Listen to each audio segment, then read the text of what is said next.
I mean, it's an important weekend, and as we have quite a lot of new parts on the car, but it's a really good track to test all of these new parts. So it's been an interesting weekend so far. Lots of tests, lots of laps, and today it's all about trying to maximize the package that we have and try to do the best possible in play. Now, we've just deleted the chicane. Are you a fan of the chicane going?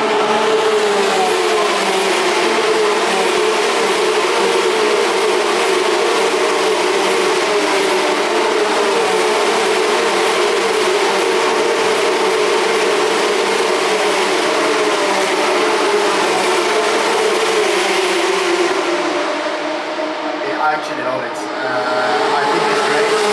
I think it will help a little bit overtaking because in the past this track was very difficult to overtake, so it should be a bit more interesting for the races. And tire management is also now a really big thing because we've got our left tires that are basically dead after 3 laps, so we need to manage the tires very well.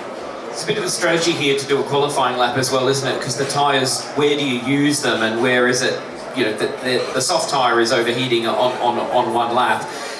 What's that strategy look like today later on in qualifying? It used to be the case where even in qualifying you couldn't really push the first sector because then you will get to the last sector and you had no tyres left. Now with the new layout it's a little bit better, so now you can push from first corner to the last corner, so it's full attack, but yeah, in the race with consecutive laps it's harder on the left tyres. And you touched on the upgrades that we've bought here. We've bought probably the most upgrades to this Grand Prix. They were meant to come out in Imola, but now finally a racetrack that maybe we can sort of get a real understanding of that. Do you think the car is moving in the right direction throughout the season? It is, for sure.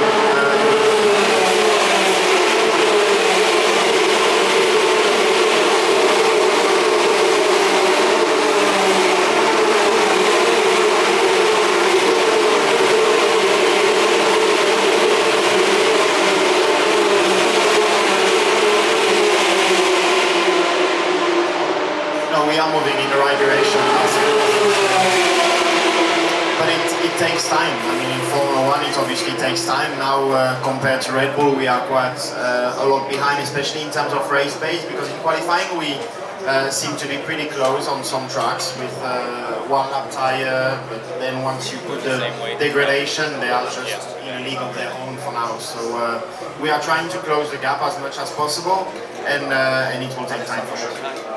And what's the target today? I think you're going to tell me pole position, but do we know? It's been a little bit of a mixed up quali with obviously the testing tyre that was in there, but are we aiming for this front row here in Spain? I always aim for the first place. I don't really care about second or third, so I'll do everything. Then realistically we are a bit far behind Red Bull, but with a perfect lap everything is possible, and yeah, I'll give it all and let's see what we can do.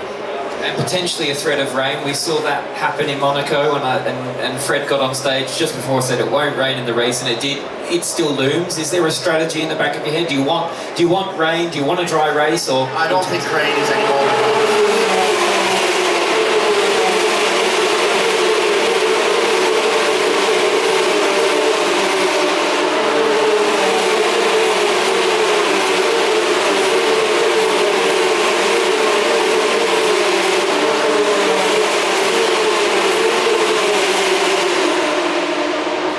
Finally, we're at the end of almost a triple header.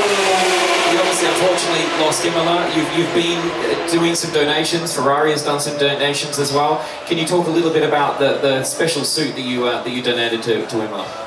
Yeah, I mean, this is only a small part of the things that I try to do. Of course, lots of people have been affected there. We have quite a lot of mechanics also, or engineers, or people at the factory that have some family there. And once you hear the story, it's quite shocking of how bad the situation is there. So yeah, obviously anybody can make a small difference, and I'm trying to be part of this to help the people in need at this difficult moment for them. But yeah, I mean, it's a very special kit. It's one-off for my home race.